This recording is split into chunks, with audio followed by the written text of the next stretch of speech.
is lost in this state, and I love it too much. But even in California, people are willing to pull the lever in favor of the initiatives that we bring to them if they're straightforward.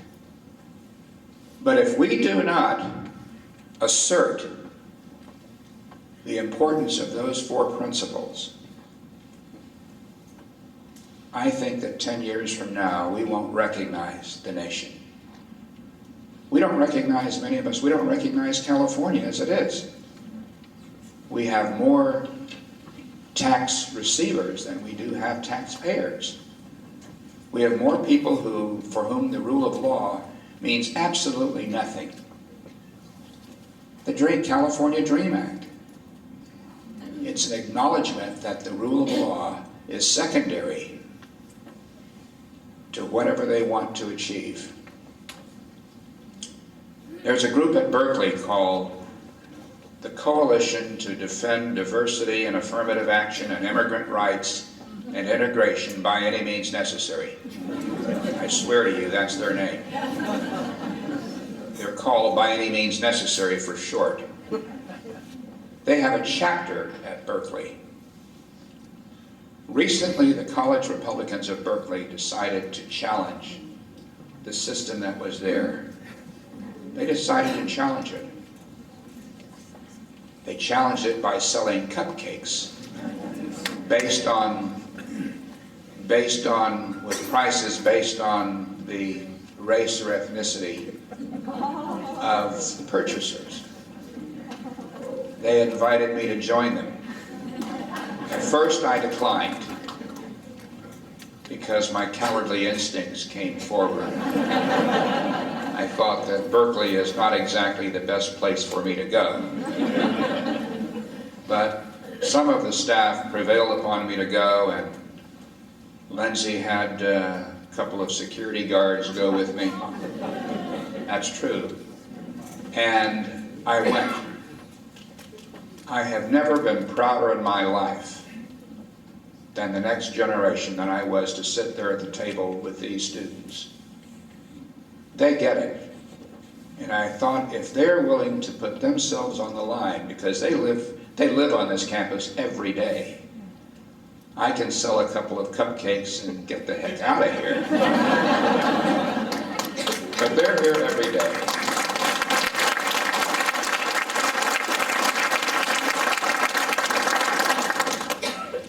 But they deserve our respect and our credit for what they did.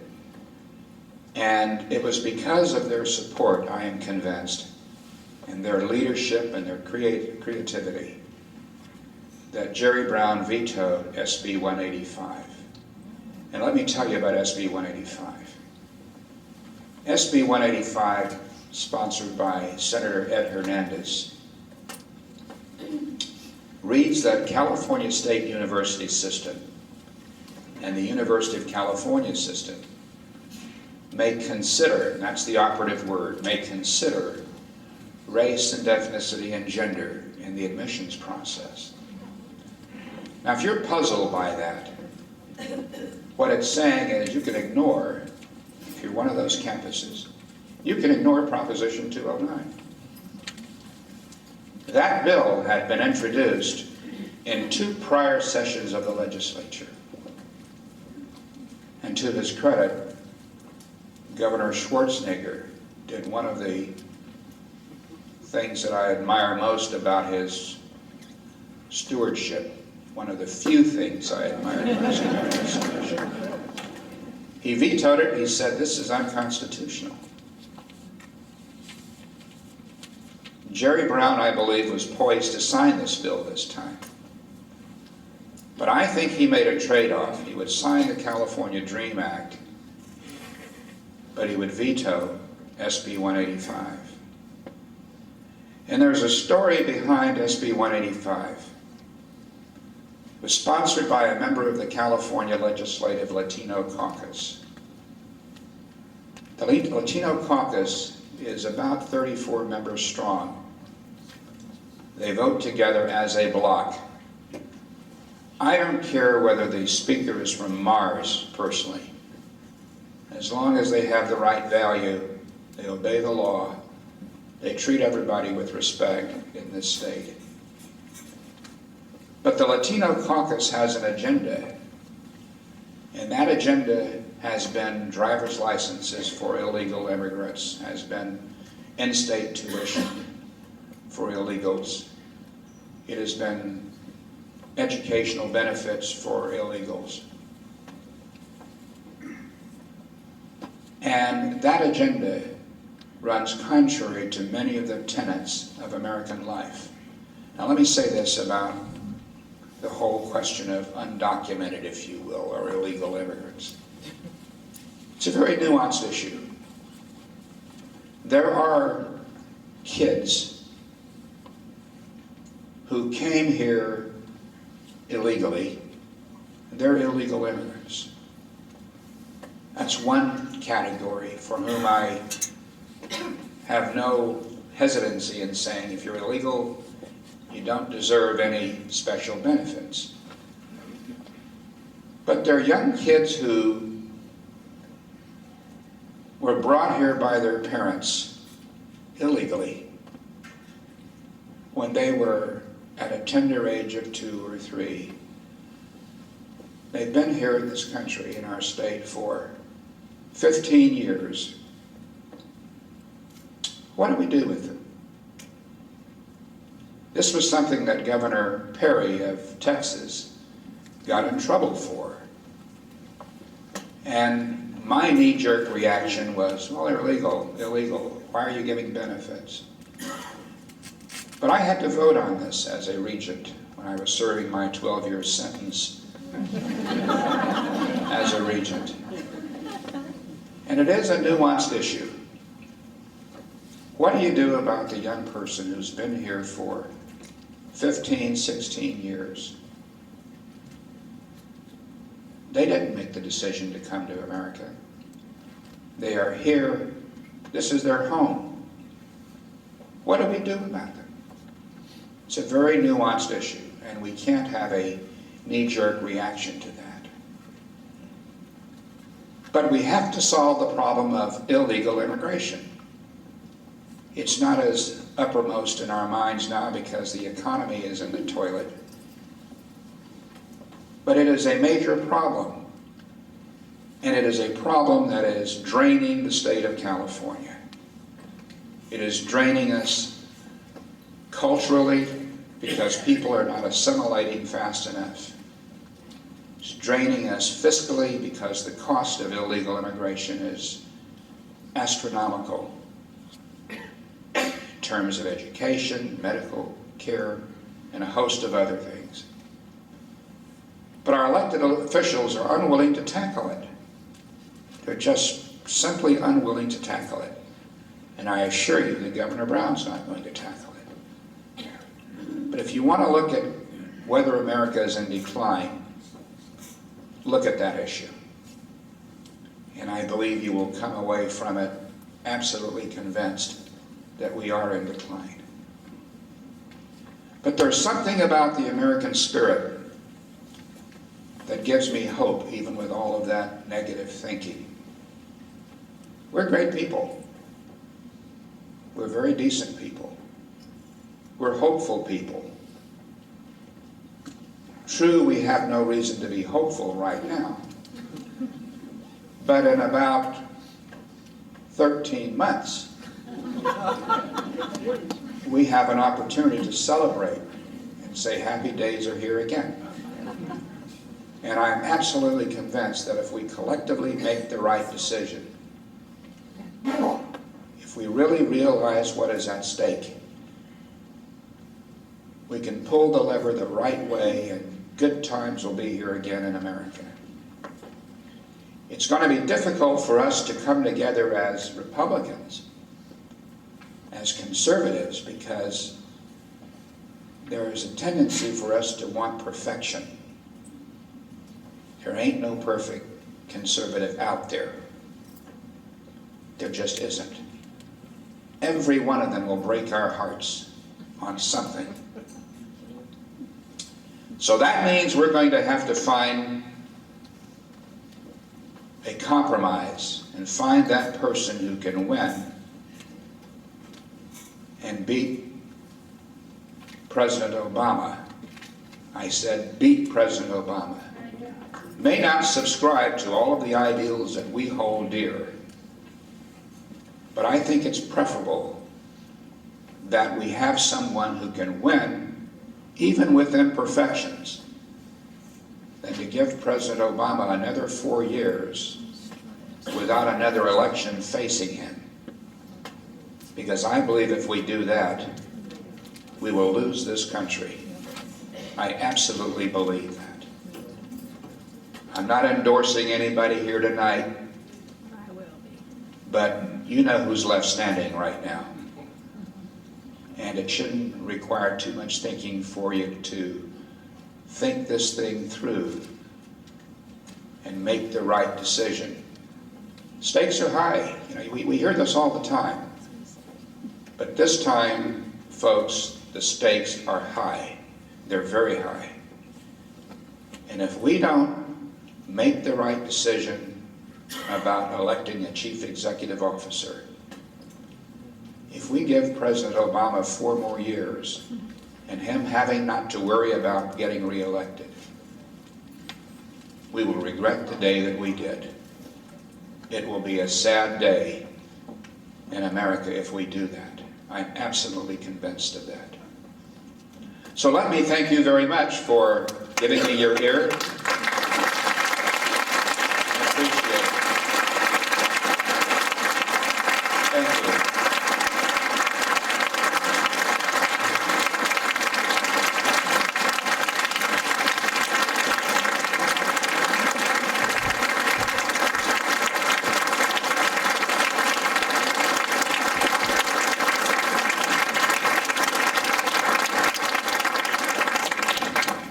Now comes the Q&A session, and if you have questions, you can line up to the microphone to this dapper young man over here.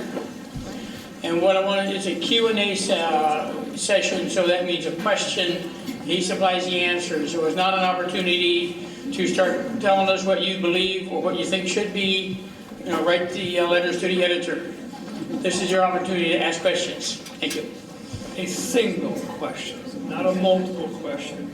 Preferably that starts with who, what, when, where, and why.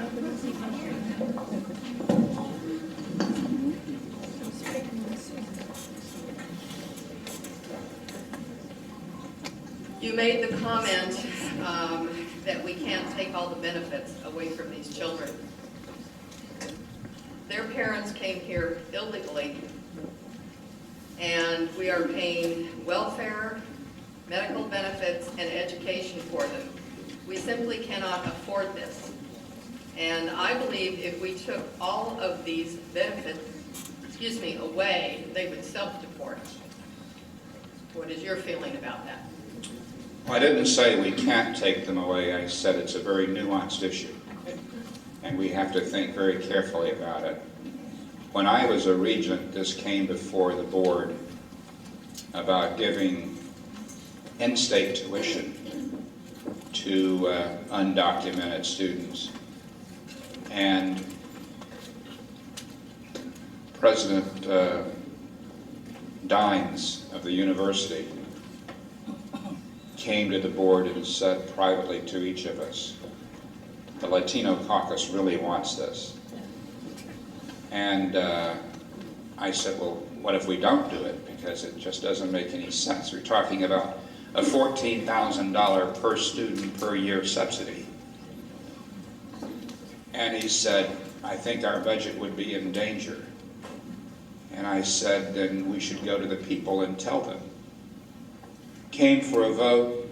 The vote was 15-3 to approve the proposal to allow applicants to UC who were undocumented to pay in-state tuition. I was one of the 3. But I lost big time, 15-3. So that's how I viewed the issue. But as I think, and I haven't flip-flipped or flip-flopped on the issue, but I recognize as I walk through it the fact that there are an awful a lot of nuances to this issue. Governor Perry shared some of them. I don't like the fact that he said if we don't agree with that, we're heartless. I don't like that characterization. But it's something that we have to think about very carefully. A person who has been in this country, in this state, for 12, 15 years, gone to all of our high schools, wants to go to college, and we don't allow them to do so without paying out-of-state tuition. In fact, it's not a matter of out-of-state tuition, it's going or not going. It's not an easy decision to make. It's a very difficult decision to make. So all I'm saying is think long and hard about it before you come to terms with your own personal view. It's difficult. It's a difficult decision. But we cannot afford this any longer. I agree. I agree. That's probably where I'd still come down on it. But I like to be as thoughtful about public policy questions as I can. About your initiative, you had a big flurry several years ago and talked about the defeat before. What are your plans for the next year? It seems to me it would be a lot more amenable to the initiative than when you got steamrolled by Obama, et cetera. Prop 54, you said? Yeah. Prop 54 was one of the most important things I've ever done, but it was defeated soundly. Editorials said that I was ahead of my time. For those of you who don't remember, the initiative would have prevented every governmental agency in California from asking you what your race is.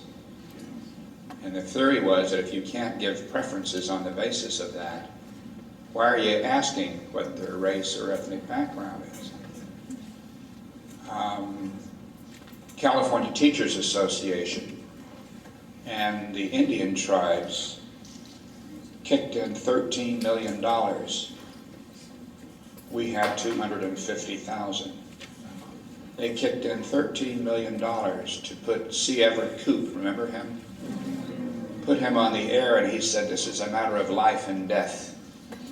If the government doesn't know what your race is, you can die because they can't treat you properly in the hospital. I swear to you, that was the ad on television, and I wanted to kill him myself. But the initiative lost by 30 points, as I recall, because people just, they couldn't wrap their head around the idea that without knowing race, doctors couldn't treat you properly or hospitals would not know what to do. I went to my own physician and I asked, to what extent do you use factors of race? He said, we don't. We might. He said, did we ask you about that? I said, no, you didn't. He said, well, we don't use that. And to the extent that there are diseases that are endemic to certain groups, he attributes it to culture. Sugar diabetes and high blood pressure, both of which I have. But it's not because of my ancestry, it's because of the fried foods and the German chocolate cakes that I love to eat. But that is something that, if we ever want to get this country beyond the issue of race, we need to remove the ability for the Census Bureau and for government agencies to ask us about race. I don't fill out the question about race with the census. In one census I just wrote back, none of your damn business, because I don't think it's relevant.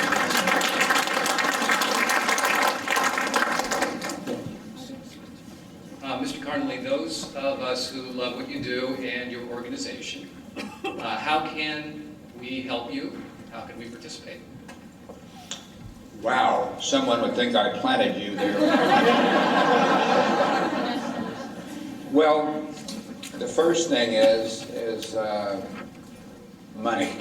The second thing is money. The third thing is money. We are on the ballot this year in Oklahoma. The legislature there placed us on the ballot. And we are trying to get on the ballot in Missouri. But the Secretary of State there is a far left Democrat, Robin Carnahan. And she took the language of our initiative and changed it. Let me just tell you what the language says. Quote, the state, it's a small s, the state shall not discriminate against or grant preferential treatment to any individual or group on the basis of race, sex, color, ethnicity, or national origin in the operation of public education, public employment, or public contracting. Secretary Carnahan changed the language that would go on the ballot to say that this initiative will eliminate affirmative action for women and minorities. We decided that that would not be the ideal language for us to run on, and we suspended our operations. She's not going to run for re-election in 2012, and that means that we wouldn't have to worry about her writing the ballot language for our initiative. So we're going to make another shot at Missouri. We are also going to try to educate the American people about the extent to which the Obama administration is using race. They're using it in the Dodd-Frank bill. They're using it in Obamacare. There are special preferences based on race, grants to public agencies based on race. President Obama has recently signed a new executive order to expand affirmative action, in quotes. The Justice Department refuses to enforce the Voting Rights Act when it comes to whites. There are just a lot of areas where the Obama administration has taken the country in the wrong direction, and we want to educate Americans about that. Most people aren't aware of what has been going on. And those are things that require some oil to lubricate the system. And so if you go to our website, Lindsay, it's acri.org, I believe, acri.org, and pull the lever. You can contribute anything for $1 to $1 million. And we'd greatly appreciate your support there. During the debates, Perry explained his stand on immigration and the policy put in place. And I have my thoughts about it and my interpretation. Could you give me what your thoughts are, how it works, how it's supposed to work? How what? His immigration policy concerning the education for illegals. My understanding of what the governor was saying was that he felt that students or young people who are here without the proper documents should be allowed to get educational benefits, not a driver's license and things like that, but they should be allowed to get educational benefits as if they were American citizens, if they've been in the country a certain period of time, if they've gone to a Texas high school. In California, the bill that the Latino caucus of California shoved through required them to have attended a California high school for 3 years, to have graduated, and this is the weakest part, to make a pledge that they will try to become an American citizen. And one of the reasons I voted against it was that if you go into the San Diego area, you will find families that legally drive across the border almost every day to go to a high school on the California side almost every day.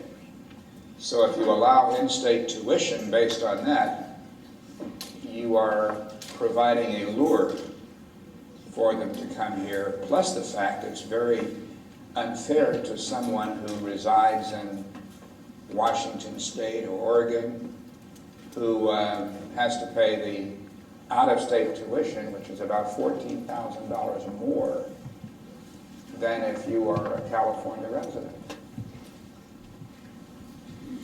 That helped clarify it for me, thank you. Uh-huh. My question to you is the subject of birthright citizenship in the United States, something that was constitutionally written to protect your ancestry, and now it's being abused by thousands and thousands of people. What's your opinion on that? How can we correct that? Well, I signed a petition to change the law on that, and there's no evidence that we're doing that, and I don't see any prospects for that changing down the road. We are very timid about that whole issue as a society, and the Congress and others are not likely to make any changes in that regard. But I think it's one of the flaws in American life, another one of the things that is going to harm us greatly. Not because it was intended just for my ancestry, but I think it's, in fact, that's irrelevant to me. I just think it's one of the things, one of the loopholes, if you will, that allow people to get around it. We have too many people in our country who are abusing the system. Problem is, we've looked the other way for so long that